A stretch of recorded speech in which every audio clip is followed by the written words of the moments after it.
Hi guys, Lance here from the Rocky Mountain Life Channel. I'm out in an area where I went out last November, or, well, I think it was actually early December when I first got the bike. It was one of my first rides. Not quite the first ride, I think it was the second ride. But there was snow out here then. Oh, sorry. And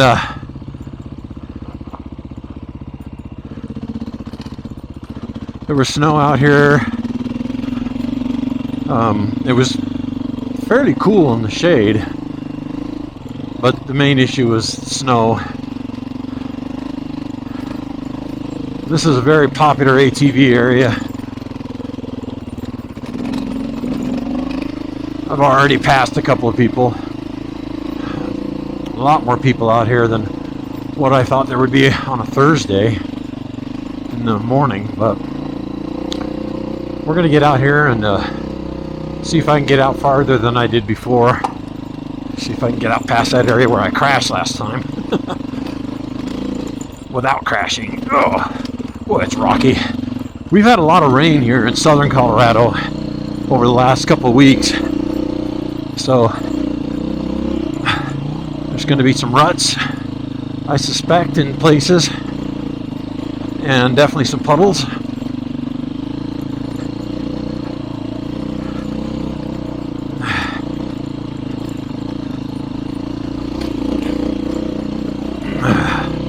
But we're going to see how I do here.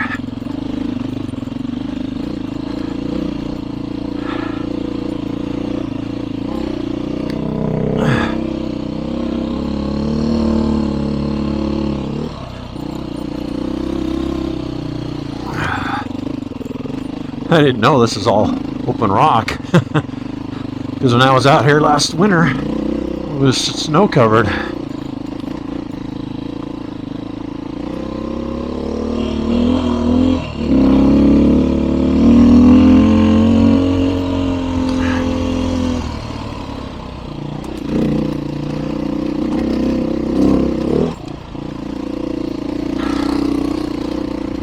I was also going to tell you guys, I think it was about 2 weeks ago, might be 3 now, of the day I'm filming this. Ferret Face and I went out to Breckenridge, Colorado, trying to ride those areas along with Ferret Face's buddy, Cole, and we got rained out. We spent maybe 10 minutes on the bikes, so we had to give it up. So basically our trip to Breckenridge involved pizza, but not much in the way of motorcycles. So I wasn't even able to film it. I got about 5 minutes of footage, and the ride came to an end. But I hope to get back out that area again. Well, a little bit we were able to see was beautiful. Absolutely beautiful.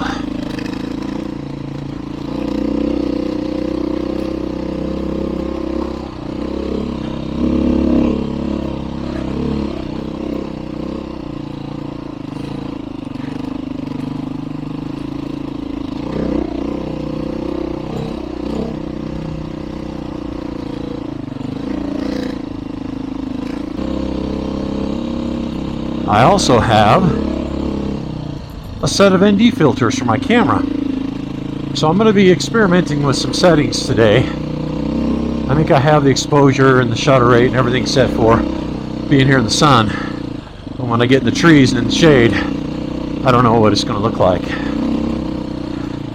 But I'll be fiddling with that today, trying to see how these filters help the quality of my film, if at all.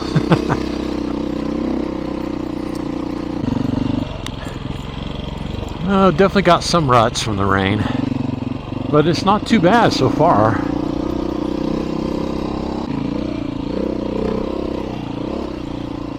It was interesting when I first pulled into the parking lot to unload the bike.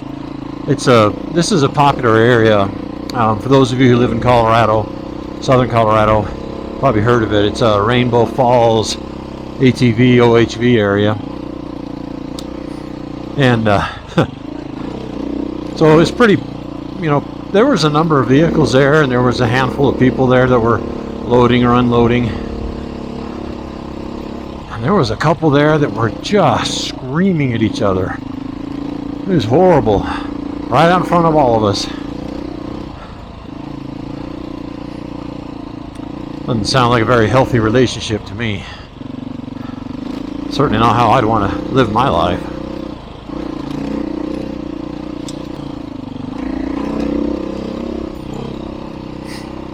Now, a lot of what's going to dictate how long this ride is today is how crowded it's going to be, how many ATVs I have to dodge. This is an ATV area. I mean, this is a pretty wide road, as you can see.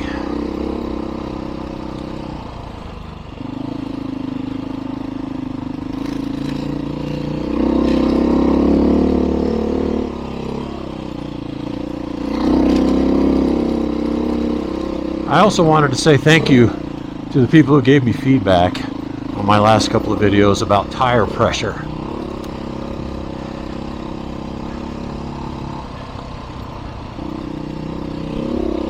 I actually have bumped up my tire pressure a little bit. I'm running both of them at 13 right now for this ride today. And I was at 12 last time. And one person who responded to me, who I know is an excellent rider, way better than I am, talked about the tire pressures that he used to use. And I was all ready to copy his tire pressures that he mentioned. And then he said, and then I used my line selection to prevent myself from getting flats. And that was what made me think, oh well, I'm gonna have to find some other way, because I'm not nearly as good a rider. I know I'm not gonna pick as good a lines.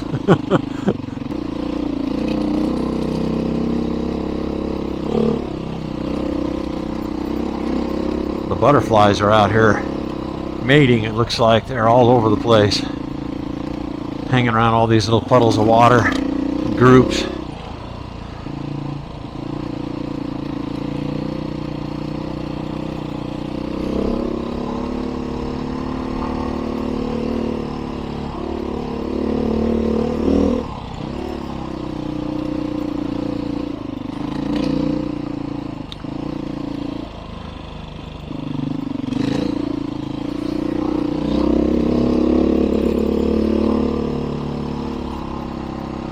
Now, I stopped a few minutes ago and kind of looked through the film footage a little bit so far, what I've taken today, just on the camera, and that camera screen's tiny. I don't have my reading glasses with me,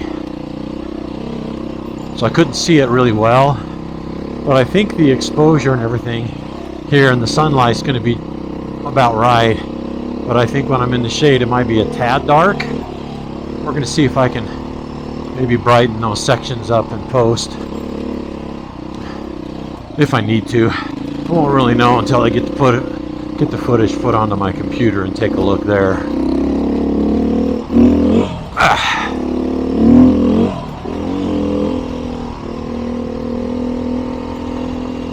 Now, for those of you who know much about photography and filming, which I don't, most of what I know is the things I've learned just in the last 6 months of trying to research how to do this kind of stuff and film these rides. But I understand there is the what they call it, the 180 rule, where your shutter speed is supposed to be twice as fast as your frame rate to get you that natural looking sort of cinematic motion blur stuff. And that's what I've got it done. That's what I've got it set at today. Now, I went on a ride a month or two ago with a buddy of mine where I was trying to do that, but I didn't have the ND filters for my camera yet. And based on my research, you need to have the ND filter in order to really do that when you're outside in the sun. And I'm hoping that this will smooth out the footage a little bit, be less jittery.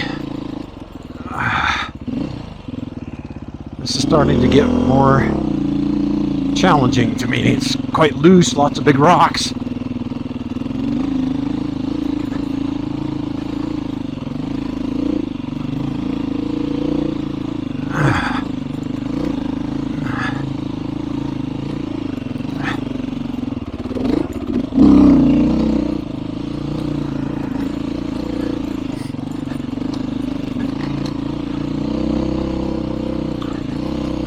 And really what that means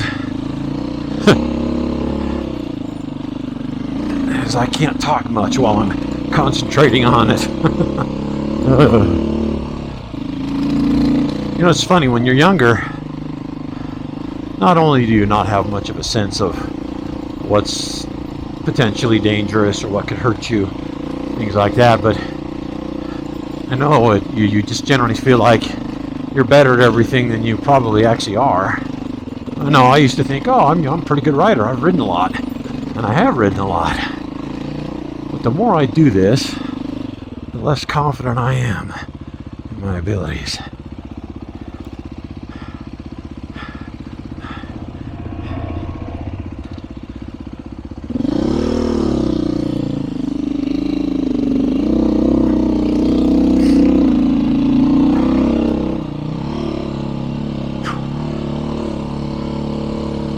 Ooh, yeah, see, that's just it. I don't want to get taken out by an ATV and pushed off the trail.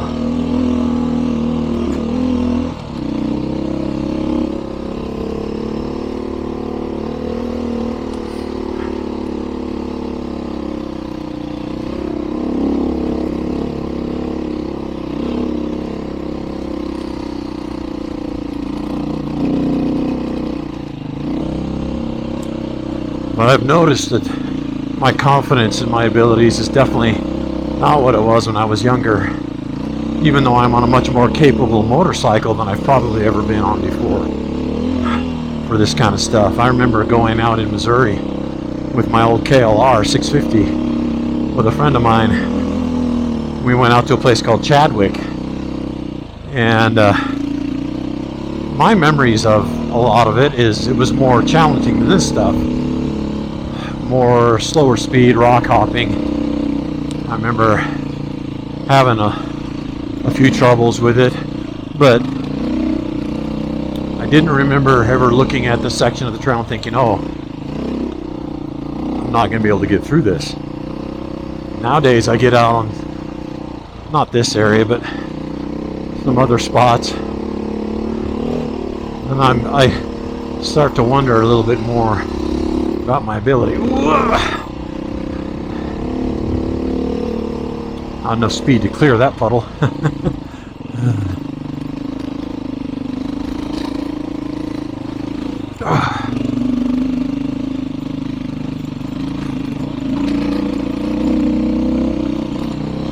My biggest fear right here with this kind of stuff, in these corners, with the rocks and the uphill climb, it's not so much the terrain, it's whether or not an ATV is going to come the other direction,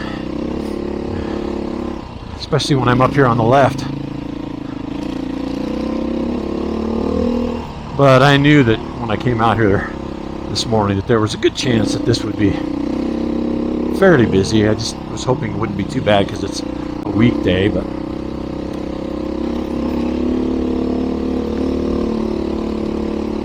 a lot of wildflowers still in bloom. Even in early August, that's pretty cool.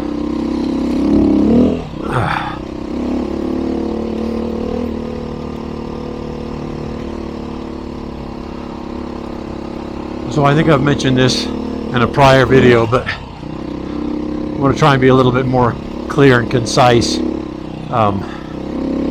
For those of you who are considering buying a Beta 500, I can't really compare it to a KTM or a Husky 501 because I've never ridden either one of them. But if you're thinking about getting a Beta 500, or you are getting one, and you plan on doing trail riding, kind of like this, or perhaps even single tracks, smaller stuff than this, I would highly recommend you put on that 13-tooth front sprocket that comes with these bikes. It definitely shortens the gearing down. Now, it is still not as short as the 390. So if you're still on the fence about which displacement to get in your Beta, if you're thinking about getting a Beta 4-stroke, and you plan on trail riding as the bulk of what you're going to use it for, then I would highly suggest that you get the 390. If you're planning on doing some more dual sport type stuff, maybe some more pavement to connect things, or you need to, then I would get the 500. But neither one of them will be good. I need to figure out where I'm going to go here. So this trail says it ends up here in a dead end in 4.7 miles. And I'm kind of curious to see what it looks like on the end.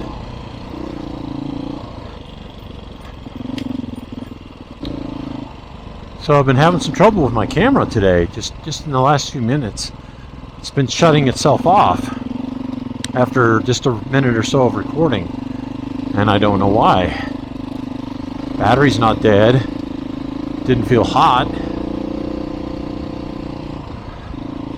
Fiddled with the settings a little bit. See what that does.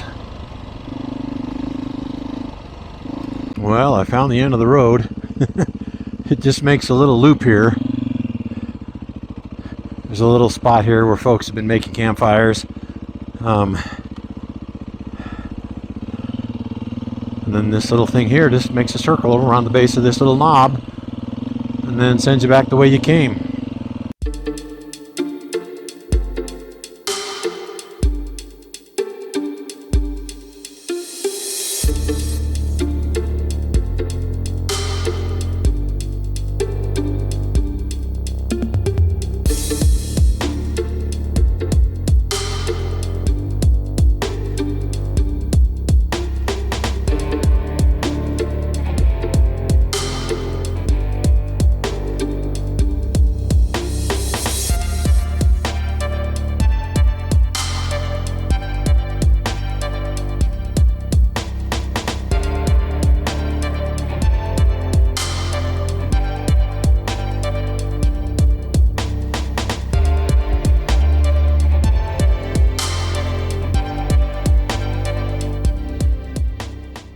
Well guys, I appreciate you coming along today.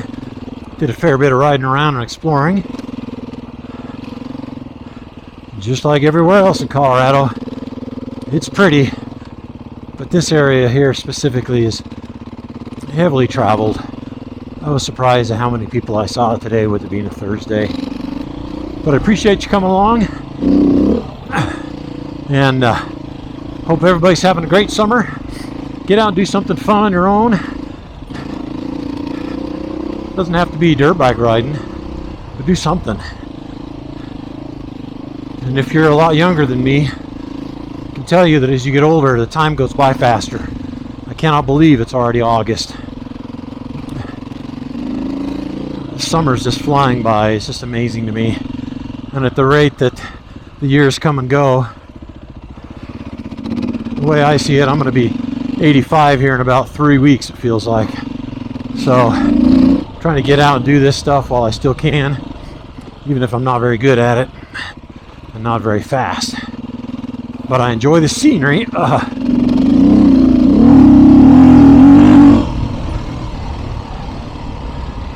It's definitely beautiful.